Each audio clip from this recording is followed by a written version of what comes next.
This is dewtroid, and now that my YouTube account can have uploads larger than 15 minutes, I thought I would go on a little world tour of the Minecraft world that I've been playing on since, I want to say, last September.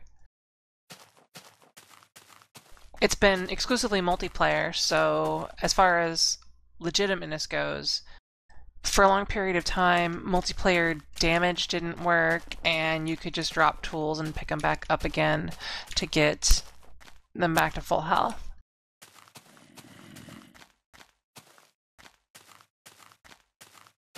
Anyway, this here is Cliffside.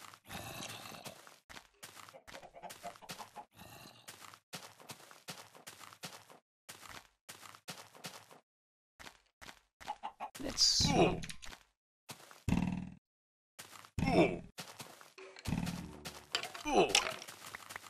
I'm definitely going to have to brighten this video up. This here is Cliffside. It is something I built the majority of in, I want to say, October. When I came across this land, it was just, it was stunning in how it looked. This little, like, staircase here is natural. Obviously the brick there isn't. But it was just this beautiful little cliff. And I decided to make it my home. And I built this little suspended sphere thing, and I'll show you that from the outside later. So this is the proper entrance. It's quite monster-proof. Well, reasonably monster-proof. There's a nice iron door here, but I'll leave it open. You can see part of the abandoned railway there. Probably not on smaller feeds. And my hatred for water ladders will prove that there will be no non-spiral staircases here. Welcome to Cliffside. No mutants allowed. I really like the entrance here because it starts cramped and you're not expecting much, but then once you come through, it entirely opens up. This ground down here, or this chasm here, is actually natural. This part of the wall that I'm looking at wasn't there before, so it was just sort of this cliff that went inward at a sharp angle and then came back out. And this water here is all fed from an original natural spring that originated back up there. I put glass on top, and I made sure the glass looked like it was held up by something, so there are those wooden beams in there. It has multiple levels surrounding the farm. And the farm is mostly cosmetic. It's not designed to be harvested, because again, I built it before multiplayer damage existed, so having a farm that was efficient and easy to use was not a priority. It has like normal RPG trappings. There's a little inn here, and I replaced the beds recently with actual beds, because before they were just blocks of wool, and this is where my actual spawn point is at the moment. We have the last National Bank, which is easy to steal from because you can just walk up and reach into the chest. No teller required. An adorable little tavern that doesn't have enough room to serve anybody, but it's loaded for bear with food. The water closet, which does go outside. So if you know there's a creeper out there, you're like, yeah, take some ladders.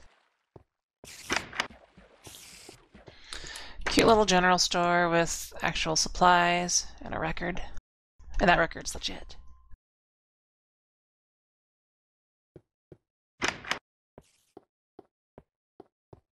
And a beautiful view of the water and sunrise.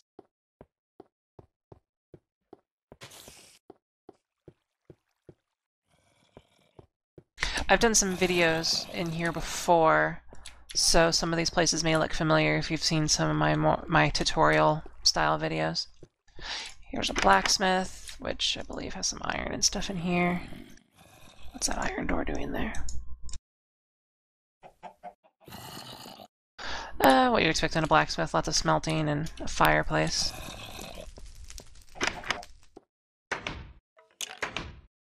the Church of Our Lady or of something or other. We'll go there in a second. Let's see if we can catch a good shot of sunrise.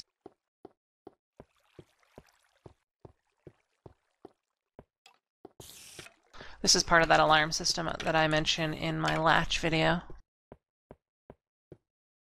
Didn't get the good part of sunrise, but this is the eastern overlook.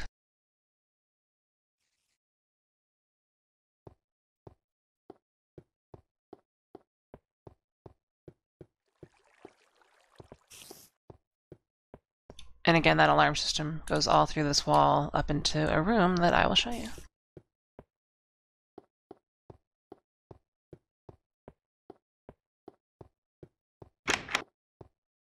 This is the northern overlook. It overlooks the railway. It also looks west. Did I call it western or northern? I don't really remember. Either way, this is sort of where the guards would sit, and if they see something suspicious, they'd hit the button. This is a little hatch that leads down to the railway.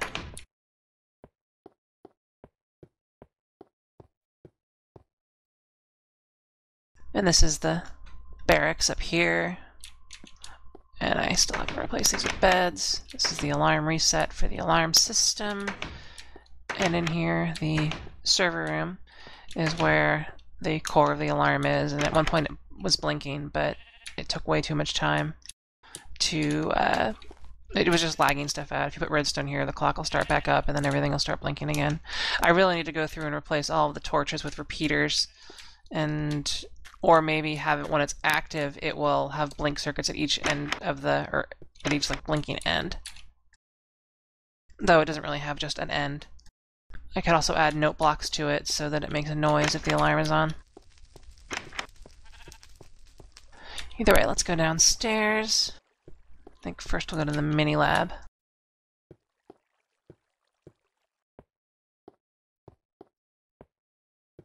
This is the mini lab where I do some little projects that don't require too much space. You'll eventually see a larger lab.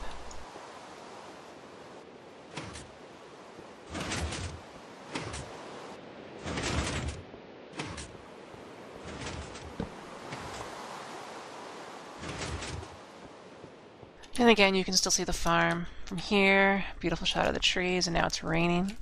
So you can hear the rain all the way over here. Yeah.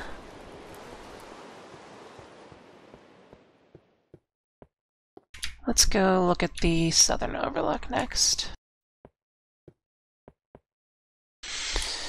This is the way to the southern overlook. There is redstone all through this wall, which feeds the alarm system.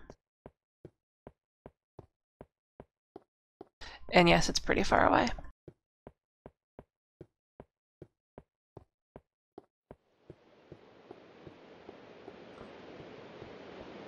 The reason it's so narrow is there's actually a spot where it gets really narrow, like here, where we actually hit the wall, and it doesn't go much further over there. As you can see, it's pretty skinny. Then we go up and over the railway.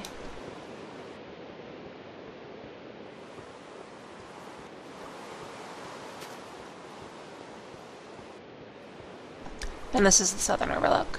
And here's an alarm button that would trigger the alarm, so you could be here and someone could hit the button all the way over at the eastern overlook and this would turn on. It's pretty cool. And again, you can see part of the abandoned railway and the fact that it's raining quite heavily.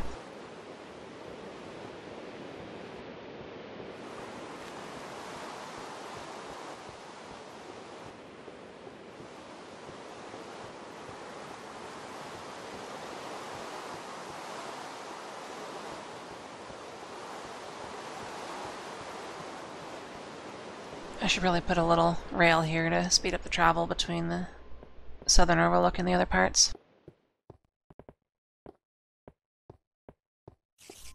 This is the incinerator.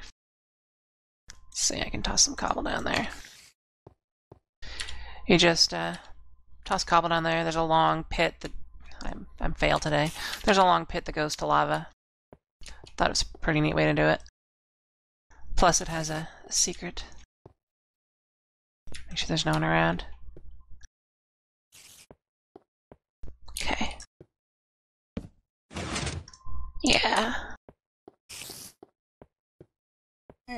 How did you get in here? Shame on me for not lighting this up that well. Either way, this is just a little,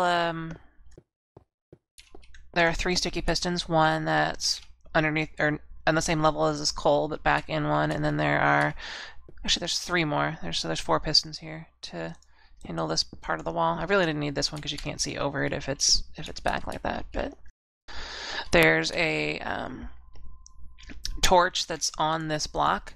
So when this one is powering it, that torch will turn off, which will cause it to stop feeding another torch, which will keep the piston down here from, or which will keep the piston here firing and these other ones firing, and this one here not firing. So if I break it, the whole system resets and the stuff works again.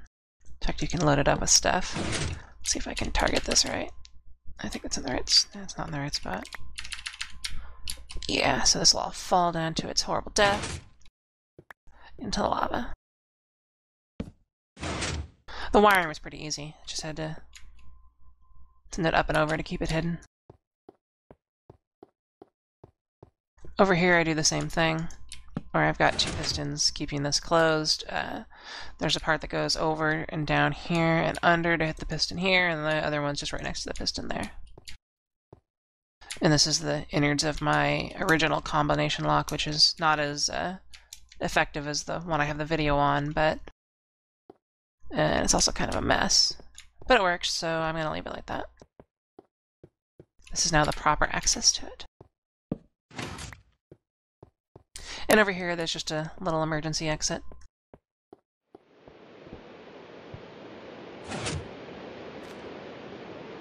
That's the little floating sphere thing, and that's where we went in.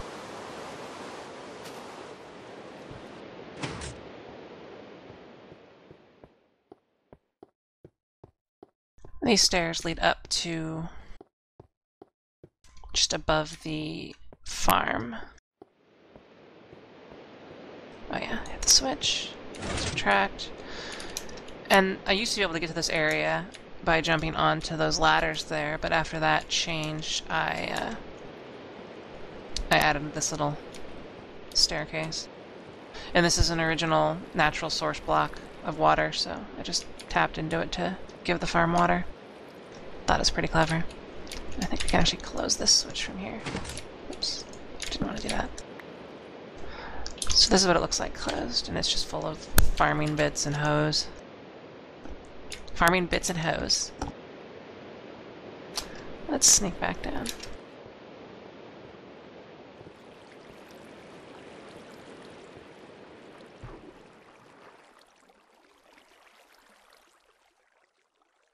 That looks safe. Yeah, it's fairly easy to trample these plants. Let's close up the incinerator door onto the combination lock.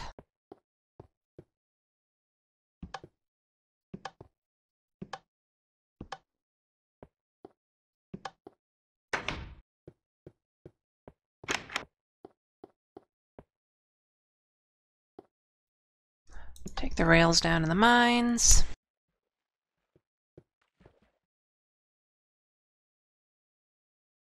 Again, really simple. I know you don't need this many or this much track now, but you used to at one point. This used to be boosted with one of these kinds of boosters. As you can see, it was a double stack booster, and there's another card there, but I changed it to just use the powered rails. And this was built a while ago, last inspected November 2010.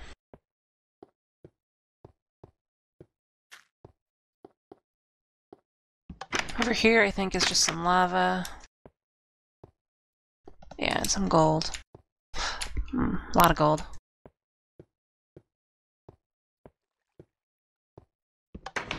Again, because this area is safe and productive, I really don't feel the need to mine very many resources, since a lot of the resources are put in place, or a lot of the stuff on this was done back before you could take damage, and you didn't need more than, you know, half a dozen diamonds to build your stuff.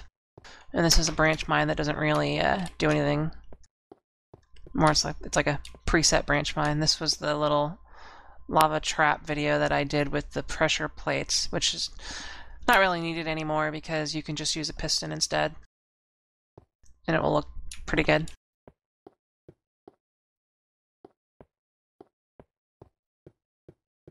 This is a little trip to the nether, which I don't think we're going to do right now because there's nothing really interesting on that side at the moment.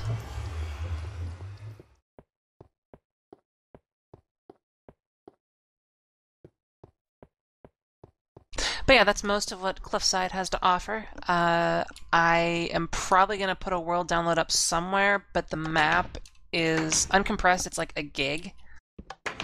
And compressed, I think it's... Ugh, I hate doors like this. Why did I do this?